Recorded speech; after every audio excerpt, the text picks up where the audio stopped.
I'll start with a little bit of selling of my firm. I won't take more than 30 seconds, but customary to do that. Please pardon me for it. Who is A&M? We are a global management consulting firm, more famous for working in not so good cases. But I was just explaining to somebody that we have, especially in emerging markets, built a lot of focus on the growth side of the business as well. So we are doing a lot of work with industries or with companies, lenders, investors, helping them get most value out of their investments and assets. A fairly credible firm, working across private equity houses, doing a lot of work on the performance improvement side, whole range of business advisory services and corporate restructuring, which is really a very significant part of our business. With that, I'll just jump to, so let me start with this. Frankly, I don't know who said logistics sector was $130 billion. I haven't been able to sort of reconcile this maths, but I'll take this number as given, right? It's like 13% or 12% of GDP. In fact, that number doesn't make any sense to me, and for that matter, to nobody else. The only thing that matters is what is really addressable. Addressable through collective efforts of all the players that you otherwise know of, across transportation, warehousing, specialized models, so on and so forth. And that, I believe, is a minuscule percentage of this number. Perhaps, in my guess, it could be $10 to $11 billion. That's about it. And this fancy chart just tells you, again, this is like a sample that we had taken recently to sort of present the problem in terms of fragmentation. Right? This is the structure of the industry that you're talking about. 90% population contributing less than 20% profitability of the sector. What, again, have always been the key issues, at least I've been talking about those for 15 years, so I can just repeat those again. Infrastructure related issues. A lot has changed. 15 years back, if you look at the kind of ports we had in the country, to today, if you look at Mundra, some of the private ports, like they are truly world class. But guess what? The biggest port in the country handles 10 million TEU of volumes.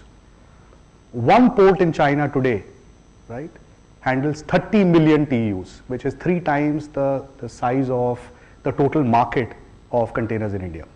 And again, it's not the question of volumes being there, but the whole ecosystem that got built. So when Shanghai port was thinking about 30 million TEU, actually they didn't see 30 million TEU.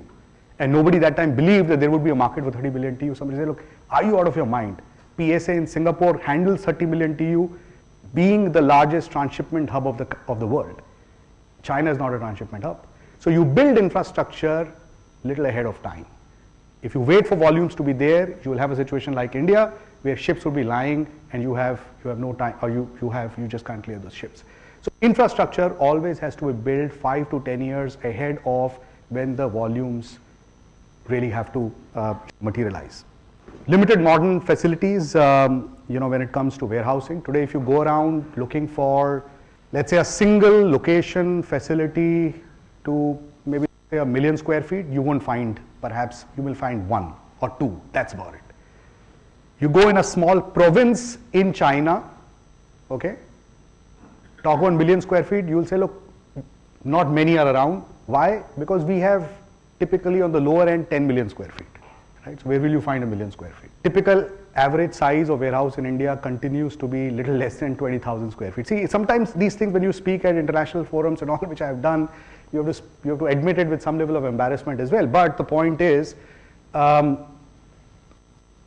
efforts could not be made to at least address this fundamental issue of infrastructure, and as in the whole generation of e-commerce and so much of consumption story that is being talked about, guess what? This is what is hurting us. So this Diwali turned out to be, on one hand, great news for e-commerce, but guess what? How many shipments got lost? Because Delhi airport suddenly was clogged. There was no volume to clear cargo.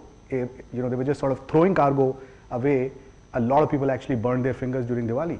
And now these infrastructure bottlenecks are hurting us in this country, right? And my view is that it will hurt us even more going forward. Transport infrastructure. Look at the average age of a truck that you see in India. Even after 20 years, when the truck refuses to move an inch ahead, we find ways to still drag it. And guess what? Drag it all the way on a potentially a 600-kilometer kind of a run, and it sort of breaks down multiple times. It has accidents, damages, and this is becoming again an issue for us, not only from the point of view of logistics activity suffering because of it, but basically road safety. I was speaking at a road safety conference. Imagine they called me to speak about this. I said, look, why are you calling me? Saying, look, there's an issue. Then I got the angle. I said, yeah. I said, look, we have the highest level of accidents simply because of quality of these trucks that are actually plying on road. And the kind of trucks we have, frankly, nowhere else in the world these trucks are allowed to ply, because the average sizes of these trucks have moved to 5 or 6 times of what we have in India. The kind of trucks we have, 9-tonners, typically do secondary distribution in other parts of the world. Right? And these are the trucks that we use in this country to do long haul movements. Services related challenges. These are all infrastructure. Good to talk about because obviously it needs a lot of capex. Maybe for various reasons we've struggled with it. Services related challenges. This again explains why you can't build services capabilities, simply because how will you attract people? Services is all about talent, right? You have to sort of put processes, people, technology in the right combination to work. Nobody is going to sort of work in an industry which is so fragmented, owner driven, small.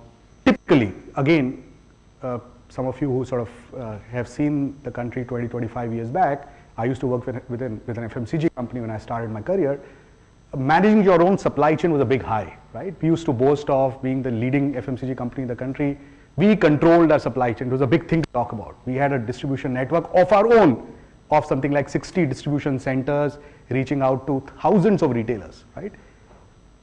When I look back, perhaps that was a stupidity to talk about, because that became a constraint, and possibly for a country like India, if a new player has to enter today, he actually need not have any of this owned under his own belt to sort of really run and operate. Again, because you had this orientation in this country, people never outsourced logistics. The only thing people outsourced in good old days was transportation, simply because you don't want to have a fleet of trucks.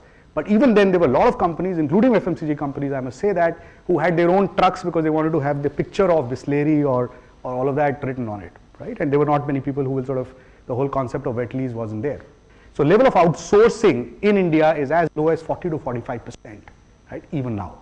There have been sectors where this has evolved over a period of time, but people do logistics themselves. They believe it is important for their business. It doesn't happen in other parts of the world. Because of which, you have, again, less opportunity for logistics service providers to see a big enough pie and complex enough pie to chew your teeth on. And last but not the least, poor quality of IT infrastructure and services, simply because, to set up a LISE WMS software, that whole software, it costs you a couple of $1 million. Now, logistics companies didn't have that kind of muscle power to sort of invest that kind of IT system or tracking solutions. I mean, tracking was a really a great capability, whereas it's like as basic as it could get from a hygiene perspective today, right? So the level of IT adoption that we see in this country, or we saw in this country, was easily 10 to 15 years behind what happened anywhere else in the world. But what's changing, and with that, as I promised, I'll sort of keep my tone a little more positive, going by the sentiment that's all there, right?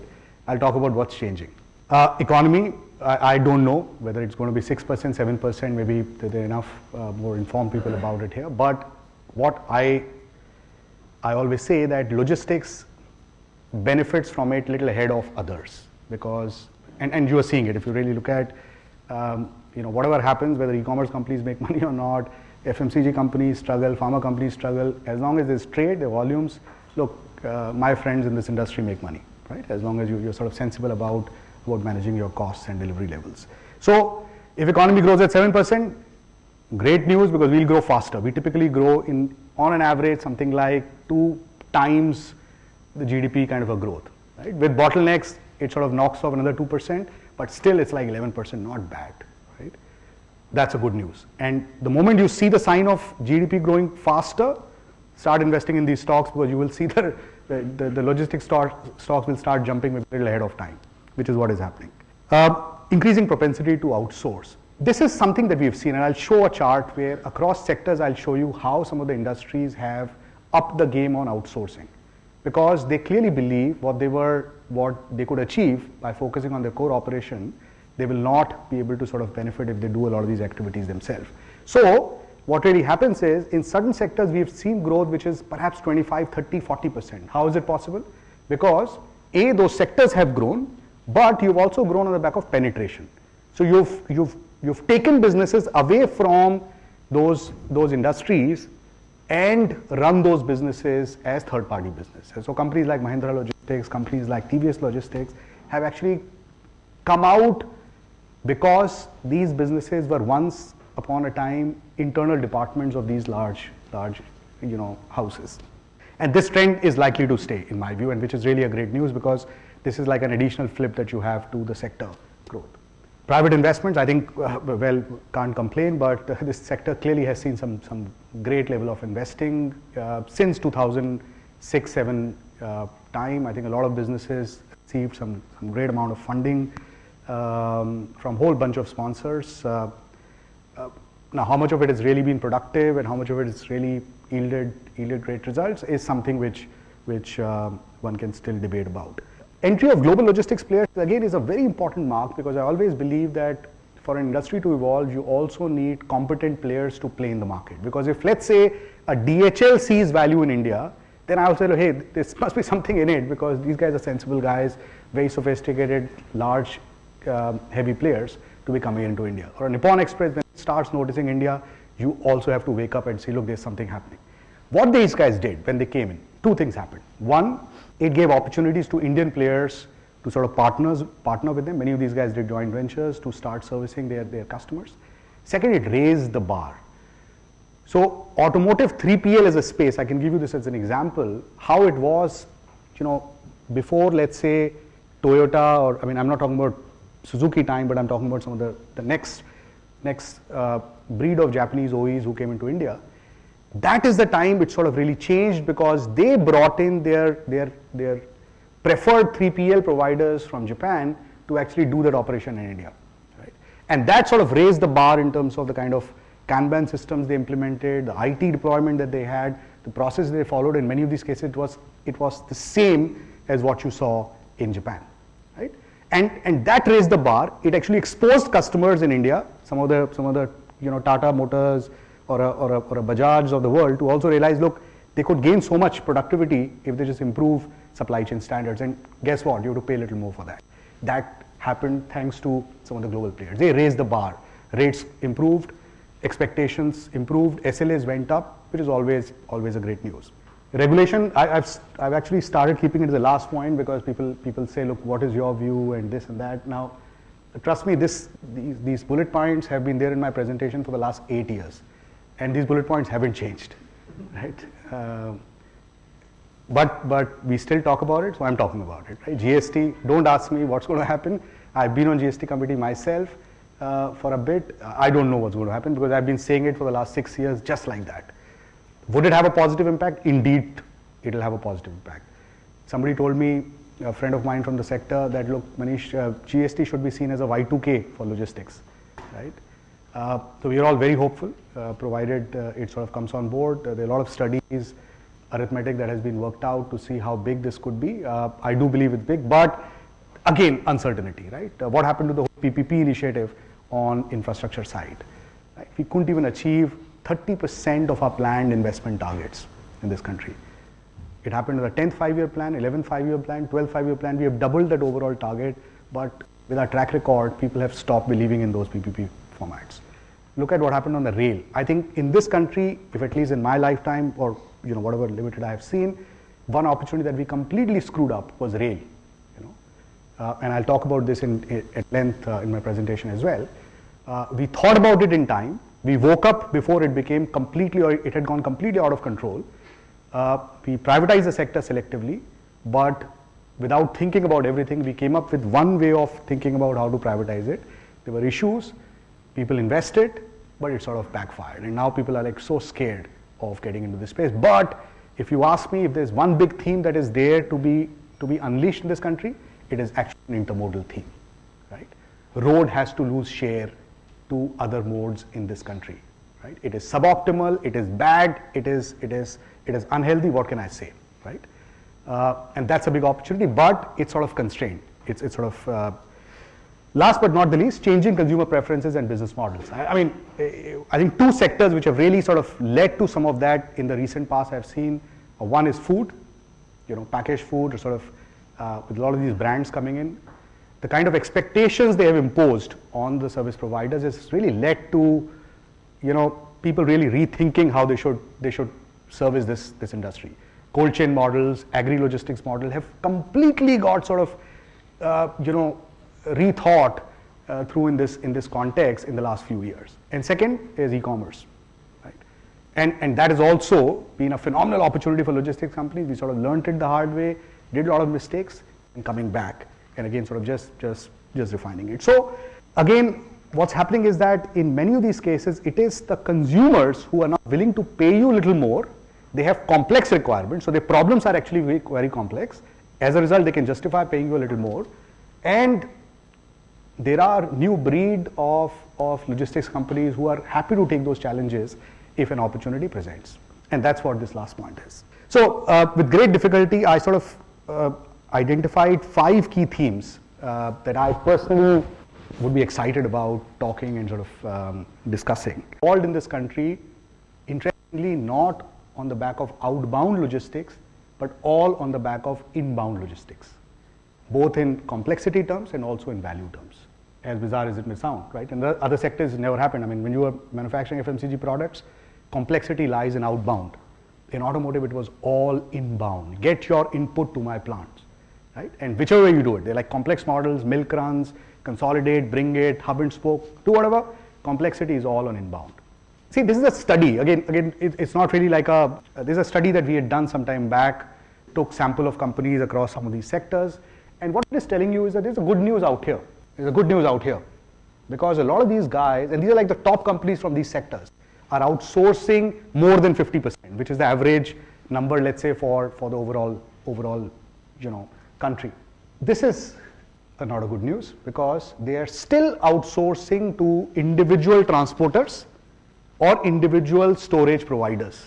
They're not outsourcing it to what we call as a single window solution provider, or like the term we use in IT parlance, integrators, right? So the market for integrator is still very small. Why is that? Where are the integrators? Where are the integrators? How many people really are out there offering integrated propositions? As a result, the growth rate for integrator, because obviously the denominator issue, has been very good. And look at the profitability, very attractive. At least 2 to 3 times more than the profitability of standalone providers. None of the standalone providers, whether it is on the storage side or transport side, earn this kind of profitability. And what it does not say is the capital efficiency of these business models. Maybe a 10 to 15% margin to some of my private equity friends sitting here may not look attractive, but you achieve 30% ROCE on these businesses because it's fully asset light. As a result, we've seen some investment activity in this sector since 2008, and that's really the time I think this sector really came into notice. Again, largely on the back of these in-house departments becoming third-party businesses, cold chain. So this is what happens today. You've got possibly, on one hand, a whole bunch of food categories, you name it, dairy, ice creams, confectionery, QSR, meat, and this is how the model works. What today, when we talk about cold chain, is a nice word to talk about, are really addressing is largely these nice trucks moving there and nice trucks moving there. That's about it. This is completely run down and in a poor shape in this country. There are again silos, cold stores sitting here and there in the country, extremely fragmented, very bad condition. Now, clearly what's driving the change? Regulation. It's only in this country that when we consume a tablet, paracetamol tablet, let's say hypothetically speaking, I'm not good at pharmaceuticals. Somewhere I've been told that it's supposed to be stored and distributed at ambient temperature. And the definition of ambient temperature is European ambient temperature. So the same tablet, when it is exported, because there are the same pharmaceutical companies who are selling that product in India, and they're also exporting either through private labels or directly. Guess what? When they export, From the point the product moves from their factory to the point it is received by the customer in Germany, it's all cold chain. Because if you screw it up, there are temperature loggers sitting there. Your shipment at the point of receipt would be discarded. Strict rules about it. But guess what? When the same tablet has to come into the Indian market from the same manufacturer, look, it comes at Indian ambient temperature. And what is that? Any guesses? What is Indian ambient temperature? I thought 48 degrees, maybe in Hyderabad or and some of these drugs, the ingredients actually have a risk of getting decomposed at 40 degree plus, right? So are we taking the Indian health, or right, my health is any cheaper than the health of an American or a German? But that's a problem today. And imagine if that industry over a period of time has to just fall in line with stricter regulation around distribution, what is it that we're talking about? And today it's happening. You go to Dr. Reddy's, sorry, I'm just not naming anybody. You go to any of these pharmaceutical companies, see the shipments that are sort of going into the bonded facility from there for export, see the shipments that are coming out for local distribution. You will get my answer. Incentives. So government came up with this whole thing because of this food wastage. We have 25%, whatever that number is. I still haven't been able to reconcile that math, but there's a big number which we say is a food wastage from farm to plate. There's a value wastage of a very high number, around 25%. So what do? Government came up with this scheme that, look, we'll incentivize you. If you set up a cold storage, go with a proposal, guess what? We're not giving you something, we're giving you cash, right? You get 10 crores as a check in your hand if you build a cold storage, right? It was such an aggressive incentive scheme that government came up with. But again, it is India, got misused, people sort of started just sort of creating these projects, and as a result, nothing happened. So none of these cold storages really came about the way they were supposed to come. But what's clearly happening is, government is extremely committed to promote building this kind of capacity, right? And already if you see, whatever capacity has come out in this country is thanks to this extremely poorly written policy on incentive scheme for cold storage. There is a discussion going on where they want to sort of revise it, they want to make it a little more attractive, because on a standalone basis, these projects may not be very viable if you don't support them. Consumption and growth in QSR and pharma. I always say one of the reasons why cold chain grew, sorry, I don't want to sort of promote any name here, is because of McDonald's, right? If McDonald's hadn't come into India, perhaps we wouldn't have learned how it is to operate a cold chain. After that, everyone has followed. Domino's came and Pizza Hut came, but these guys really taught us how to do cold chain to support their business. And again, these guys are growing pretty well. Good news for us. So there is money to be made. How several segments stack up. This is really the cold chain spend. On x-axis, this is really your growth rate. The size of the bubble shows you how big potentially those segments are for cold chain. So pharma exports, see how big that looks? I told you. Yeah, because health standards abroad are more important, or health or life is more important there. But when you look at pharma in India, look how small that could be. And again, this is one sector which has seen serious amount of investment activity. Again, some blockbuster listing that happened recently. So all good news. But again, I must say, what it does not tell you is the size of some of these players, because they're all very, very small. And sort of they've taken so much capital, but again, there's this issue around scalability and profitability of this business as we speak. E-commerce. I'll ask Srini to sort of support with his thoughts, because I'm sure he knows more about this than me. Look, I don't know, but this is again a number that people are talking about. It's going to become 17 billion, maybe more than that now, I guess. With the Diwali that we saw this time, it definitely sort of surpassed the expectations of people. And this is really the share of e-commerce to organized retail, and that's really what we're talking about.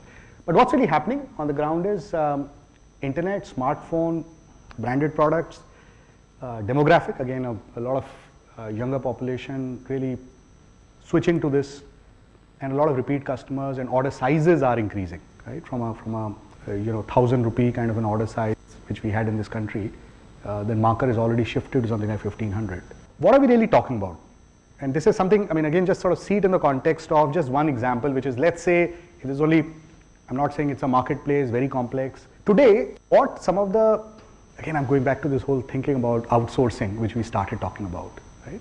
Today, if you see what logistics companies are really addressing of e-commerce value chain, is a very small part, which is really the last mile. It's really the delivery part of the ecosystem that you are addressing. You're not really addressing some of the fulfillment centers, you're not addressing this part, okay?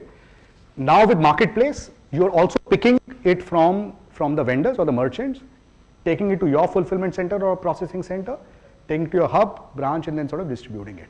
Now, clearly, what's happened is that whether these guys, the e-commerce companies, make money or not is one thing. Today, I was just again telling over lunch to somebody, when you talk about courier companies in India, right, who have been sort of existed forever with 70, 80,000 pin code kind of a coverage, their blended yield, I mean, I use this, there are two factors that really make all the difference when you talk about this business. One is yield, and second is your productivity, which is how many deliveries can you do per boy, a delivery boy as we call it, you know, who's really your flag bearer per branch.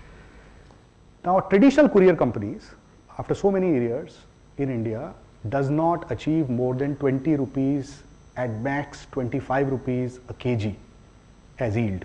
These e-commerce as a segment per se, only on again, let me just talk about the number, on a blended basis perhaps can do 90 rupees, which is like 4 times more than what a courier guy does.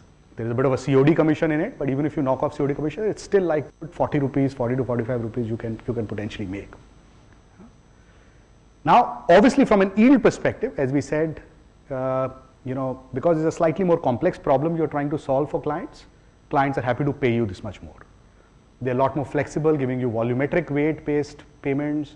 They're happy to take fuel adjustment charges on a much more regular basis, which you don't hear or you don't get in the traditional courier industry. But the problem really here is the cost structure, right? Because A, this is just a one-way cargo. It sort of moves from your branch, goes to a consumer. And it is also voluminous cargo. So if you have to just move letters, right? How difficult it is to go and just spray the letters, you know, in an office complex and possibly do 70, 80 deliveries a day. And in return, you actually pick up volumes. You go to the office, you also pick up letters in the evening, right? Here it's like one way. You're going one way and sort of coming back empty-handed. And therefore, today the density that you get, you know, of the deliveries that you are able to do is perhaps much lower than what the classical courier companies or express companies are able to achieve. Now again, what we are hoping in this industry is that as that number, which I am talking about, the e-commerce volumes, shipments increase, over a period of time for, you know, certain cities and perhaps a network of cities, you will have respectable density coming in. And that is really the turning point for this industry, where you will start possibly making money through, you know, through the kind of network you are building. Having said that, we must realize that there is this animal. Now, a lot of this investment that these e-commerce companies are making today, if you really see on a broad basis, almost half of shipments are intra-city shipments. And again, more so now in the case of marketplace model, in inventory at least it used to be slightly different. And we have seen, again, evidence-based, that a lot of that business is going to these guys, the captives. And there are a whole host of reasons. You ask them why they're doing it, their issue is there are not enough credible service providers out there who can match the experience level that we want to give to the consumer. What is their experience level? They want the person who delivers to wear their uniform. So when your Flipkart is delivering, so Flipkart, you know, the guy who's delivering should wear a Flipkart uniform, should be trained, should speak in a particular way. They're trying to get a right level of tech enablement. And guess what? They also want, like this case I was saying about a website which is doing some work, and they had a dispute with a logistics company saying, look, you delivered my parcel late, because of which I lost the sale. I didn't understand. How can you lose sale because of parcel getting delivered late? They said because the customer ordered the same product from 3 websites at the same time. And whoever reached him first, he paid him the money. Said, okay, that's a good food for thought. Saying, look, why should I pay you? I should also charge penalty to you. And that's what the retailer is arguing with the logistics company, that I should charge you penalty because you've incurred that expense. Finally, you didn't even get my sale done. All right. Now, look, these are some of the nuances. So people are saying you order for a size 7, the guy has to take 6 and 8 also along, so the person can choose. Again, in all these cases, what's also happening is that these guys have been the slow movers, the traditional guys, right? Simply because of the legacy, the kind of that elephant attitude, right? You're like a gorilla, sort of speed for you to change is always lower. So we had a classic case with one of these guys, I won't name who, right? There's a COD, as you know, so they took COD, they took cash, and cash got lost. Why? Cash came into the system, but it got sucked into the system. How do you track? So Flipkart sent them a reconciliation, cash reconciliation statement. They couldn't reconcile. They said, look, did we collect so much cash on your behalf? I said yes, but they couldn't find where the cash disappeared in the system. Again, it's a somebody's paying you the commission because it's a certain risk that you're managing in terms of handling that cash, giving visibility on the movement of the cash in your system, and finally settling it out. Right? These guys just couldn't do it, and they're still fighting this whole dispute with that retailer. And after that, retailer has banned them. It's one of the largest courier companies in the country. And therefore, some of these newer companies who are a lot more agile, who sort of who are thinking about technology, they understand what this customer segment really needs, and they're treating them as different. They're not treating them as a banking and financial services company which is sending these statements of your account every month to you, and they don't care whether you receive it or not. And well, by the way, if you don't receive it, it's good money for logistics company because they have to redispatch it. And sometimes they do 3 deliveries before. Actually, a bank statement which I see it, I throw it in my dustbin, I don't even open it. But guess what? A courier company has earned charges for 3 attempts or 3 deliveries he's made to get that freaking bank statement to you. They're used to that mentality. They're used to that approach, that style. Here, you are accountable. Why? Because as a retailer, I'm going to lose my sale if that product doesn't reach because I'm not making any money. So I have a lot of in my P&L, I have 0 revenue, but I have cost sitting there because I've attempted to incur cost on making that sale 3 times, but still I couldn't do the sale. And that's why it hurts. Now these guys don't understand. And that's where we've seen people who understand the nuances and the challenge of that business are benefiting. While all this is happening, the problem is this industry today, to an extent of 95% dependent on air, which is really a bad news. I mean, bad news, why? Because you know what happened. I don't know how many of you ordered during Diwali online, right? And I don't know how many of you lost your shipment. I lost 2 of my shipment, which I got maybe a month later. I also got the refund back, So they said, look, sir, keep it as a gift from our side for the inconvenience caused. I said, thank you very much. But that happened quite a lot. At Delhi airport, airlines just sort of offloaded stuff. They had no capacity. Cargo goods were lying at the Delhi airport. If you had gone that time at Delhi airport, they had no place to. They said, throw it away. Throw it away. It's like freaking expensive cargo, some electronic stuff, saying throw it away. Cargo was supposed to go to a particular direction. It went in a different direction. Saying, why? There is some space on Indigo belly available from Delhi to Goa, but the cargo need not go to Goa. So what? Take it to Goa. Goa has more space. All right. So what happened? You came looking for your cargo at Delhi airport. It's been shipped to Goa. Saying, why Goa? Saying, Goa had more space that time. So we just shipped it to Goa. Now what do? You may plan to build this beautiful tech system. You may have great processes. You have guys who talk the e-commerce language. But what do you do about their capacity? When Kingfisher went belly up, right? They had how many aircrafts? 40 aircrafts in this country, right? So you will assume that from a supply side, 40 aircrafts potentially got out of business. This month, we've only got those 40 aircraft back in this country. There's no more capacity. There are only 2 airlines that potentially handle belly cargo today of some scale. Air India and Indigo. That's about it. Others, jet, completely, not for passenger. So who's putting up that capacity? And the problem is, if this industry grows, and Srini, food for thought, look, could this be the biggest bottleneck? I mean, look, you may design all the stuff in the front end, processes, technology, but who is building air capacity? There comes, again, the selling point is something intermodal. When you do Bombay-Delhi today, it's a day that you take to sort of deliver. By the way, you can also do overnight by rail, isn't it? Delhi-Bombay, you can do overnight by rail. Shatabdi and sort of Rajdhani at possibly fraction of the cost that you will incur if you were to do a flight. And then you also have a risk that your consignment will go to Goa, and then from Goa it goes to Jaipur and then comes back to Bombay. Now this is a big theme. So thankfully the government, the new government has recognized it. So they've come up with this policy to build parcel wagons. These are trains which will only carry parcels. What we call it? Basically, small parcels, not the cargo. See, on the cargo side, there's already a lot of freight trails that are working there. But these are dedicated parcel rail or parcel wagons. And they're happy to give space at railway stations for people to come and set up what they call as e-commerce hubs. I mean, e-commerce is a buzzword, so you're also using e-commerce. I'm sure they'll be okay, even if you use some other parcels there, right? So what they're saying is that, look, we are giving you competition. So instead of going to T3 or T2 or whatever at Delhi airport, please just take a diversion, come to the railway station at Delhi, put your stuff in the night train.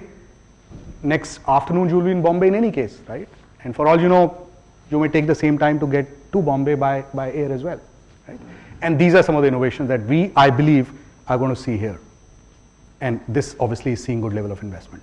All right, I'll just quickly talk about, I don't know how much time I have, but so see, there's other opportunity, agri warehousing, or rather agri, I don't know how to sort of define it, because it started as a logistics business, become in some way a balance sheet business, people NBFCs on the back of it, all sorts of innovation has already happened. So business that started as a warehousing business now is a large agri NBFC business today, right? But why? There are reasons for it. So you have this. You have a bunch of these stakeholders who are your touch points. You've got a guy who's produced, who's a farmer. You've got an intermediary who buys from the farmers or sort of gives him a guaranteed offtake. There's somebody who finances this intermediary, or Arthia as we call it in the Indian context. And then there is a buyer, which is basically a big commodity house or whoever that could be, right? So you've got all these kind of guys, and then there's an agri exchange where perhaps some of these guys come together. At the core, you have to store that product somewhere, right? So you have to store that commodity or that agri produce somewhere, right? And then around it, you have possibilities of doing procurement for somebody, right? Which is either acting like a pakka arthia or a kacha arthia or both. I mean, these are the terminologies that we use, that if you are working on a mandi, you have a kacha arthia who buys from the farmer, there's no guarantee, he just sort of guarantees you a certain price and you take it, right? And then there is a pakka arthia that buys from a kacha arthia, right? It's like a big broker versus a small broker. You can visualize it that way. And then the big broker deals with a Cargill or a Bunge or some of the big boys, right? Because a small broker who doesn't meet the KYC norms and all cannot cut the mark there. And the big broker basically also gets financing from banks because he's got balance sheet. And therefore he also has an ability to store the produce for a while in case he doesn't find the buyer. So what happened? In between, you had people who were therefore handling storage. So they will have agri storage, they will sort of put the produce there, store it for a while. Then they saw people coming in saying, look, can you perhaps I'm financing this guy and this is a collateral that he's keeping. Can you manage this collateral for me? This created a new opportunity called collateral management services in this country, CMS. And then the next step, as Indian promoters and entrepreneurs are smart, they said, look, he's just asking me to store. What is it that he's offering and how much money is he making? And you're like, why can't I offer that financing to that guy? So, mera double paisa ho jayega, because I'm also sort of funding that guy. I'm also storing his produce because I have his collateral in my control. So people started what we call as warehouse receipt financing, and that led to perhaps people even building some NBFC models targeted at now financing those brokers or the pakka arthiyas, or in some cases even kacha arthiya, and some of these balance sheet sizes have already grown pretty large in the Indian context. But at the core, this is interesting because there's a study that we did to say, look, if you look at today across all the storage that is available, so this is really FCI, CWC, SWC, other public, and obviously FCI has the largest capacity of these agri warehouses in the country, almost like 30% of the total capacity. What they're able to store today is only 85 metric tons, which is assuming that there is a certain utilization, they can't use that capacity. And at a peak level, your requirement is almost like 130 metric ton of storage in this country, which on an average is 117.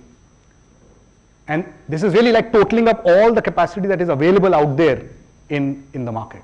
You have, even on an average basis, an unmet demand of around 33 metric tons in this country. And at peak, which is basically during festival time and all, this number perhaps jumps up by another 30. And this is what happens when grains are lying sort of outside, some of these agri produces is sort of lying on the parking lot, truck is moving above that. And this is at one level we are talking about as a serious inefficiency in our agri supply chain in the country. And a lot of these models, a lot of these pieces have just got added onto it to make this model a lot more attractive, because when you're doing pure storage, people are perhaps paying you 7 rupee, 8 rupee kind of a rental, whereas in a modern warehouse you can earn 25 rupees, 30 rupees. So you can't make much money just doing pure storage. Obviously your cost of that warehouse is relatively lower. So these are some of the other areas which really act as your top up and perhaps become a lot more profitable. Again, this is one area which has seen extremely aggressive level of investor interest, I would say, with all sorts of views taken that look, we'll convert it into this model, that model. This is my last theme, and I'll just sort of end there. And I truly feel very strongly about this theme, and I've been saying it, though it is really old school, slightly less glamorous than e-commerce, food, and all of that. But see, this is what has been happening in this country. This is rail. This is post-independence. Yeah. So, rail, pre-independence, and the only reason you could explain is that we didn't have enough road transportation capacity, perhaps. Because rail capacity hasn't grown since then in this country. All the capacity got added on road. So this is what happened. Road from 16% today has become almost like 66%. So 66% of freight in India moves by road, and less than 30% moves by rail. Other modes like air and what we call as river and coast have maybe 1 or 2%. That's it. So what's the problem? Problem is that this is by far the most expensive mode of transportation, purely from the economy's perspective, right? If I move the same cargo by rail over a longer distance, perhaps my cost could be 25% lower than the cost of movement by road. If I move the same cargo instead of rail by ocean, I'll save another 20%. Or by river, like if you look at the NH1, National Waterway, NW1, which is the Brahmaputra going all the way to West Bengal. Studies have been done to prove that it's an all-weather river channel, and in no time during the year, draft goes below 7 meters, right? Which is good enough for a barge, a small-sized barge, to do the navigation. I mean, obviously, you need to sort of, because there's snow and all, there could be those interruptions, right? In America, coastal and waterways, over a period of time, have taken away 20% share of freight. All your bulk commodities, be it coal, fertilizer, iron ore, it is prohibitively expensive to move these commodities by road. There's only one country that does the movement of these commodities by road. And I won't pay any prices to guess that, right? That's our country. And commodities that are actually expensive, where value is high, like consumer products, electronics, because there is no capacity on road, so what happens? They move by air. Right? And who is paying the price for all of this? Basically all of us. Because at the end of the day, this entire freight is being borne by the consumer. So the freight, if you see for bulk commodities in this country, is one of the highest in the world, just because of this issue. We have wrong commodities moving on wrong mode, choking capacity for the right commodities, therefore to pick a wrong mode. And that, I think, in some way, has to be addressed through two things. One, you need to build infrastructure, right? So government has been talking about a lot of, so we sort of privatized this sector some time back. I'm sure you heard Concor's view some time back. Concor has done a phenomenal job, I must admit, at least bringing some freight back to rail. But it was largely concentrated on EXIM container, right? When it comes to domestic, there's still a significantly unmet demand there. And that's where this new policy that government has announced called private freight terminal policy has come in, where they're incentivizing people to sort of set up these private freight terminals to promote movement, or rather handling of goods across different types onto these facilities. But yeah, infrastructure is a big issue. We have shortage of wagons in this country. And again, if you really see how much track length we've added in this country, it's only 13,000 kilometers. And by the way, we have one of the largest, second largest rail network in the world, as we know. Our average speed is less than 25 kilometers, whereas the global average is around 75 kilometers an hour. And we have one of the highest freight rates in this country. So some of this obviously is going to get addressed through this infrastructure project that we call as dedicated freight corridor, connecting northwest and northeast to start with. This is the phase 1, and then it will be like a golden quadrilateral, where you will have uninterrupted movement of freight rail, double stacked. And with double stack, by the way, I told you 20%, saving would be even 40%, because when you double stack, your rates even come down, right? So imagine all the movement that happens from NCR to JNPT, right? Today, so much of it actually has moved to rail at a much higher cost, but double stacking happens, that cost would even come down. But the problem is today when the freight rail comes out and there is a Rajdhani going from there, that freight rail is asked to stop for maybe 4 hours until Rajdhani goes, Punjab Mail goes, some express goes, every passenger rail has to go first, because there are only 2 tracks that really come out of Delhi. Okay? And peak time passenger trails will always get a preference. Hopefully with DFC some of this will get sorted out. And then there is this whole thing about private terminals. If you really see and you're sort of happen to go to one of these Indian Railway goods where some of these goods are handled, right? Again, one of the issue was, even if I get my goods onto a train and that train moves, the point where it has to be discharged, these points are as bad as Balgadi stations, sorry. There's a cart, the bullock cart stations, because last 5 kilometers of these goods trains is no road. And there's no mechanized vehicle that can actually do the movement there. So you have to get bullock carts that actually have to come and take your load. This is the state of our country when it comes to freight handling in 2014, gentlemen. And on one hand, we are talking about e-commerce. And this is where government has announced this whole program where they're saying you can actually set up these private freight terminals next to an Indian Railway terminal with better handling facilities, last mile, and you will be given, and there is a certain charge that you have to pay for that. But wherever these terminals have been set up, guess what? I mean, these goods shed just lost all their volumes to these, because it wasn't very tough for those volumes to shift to these private terminals.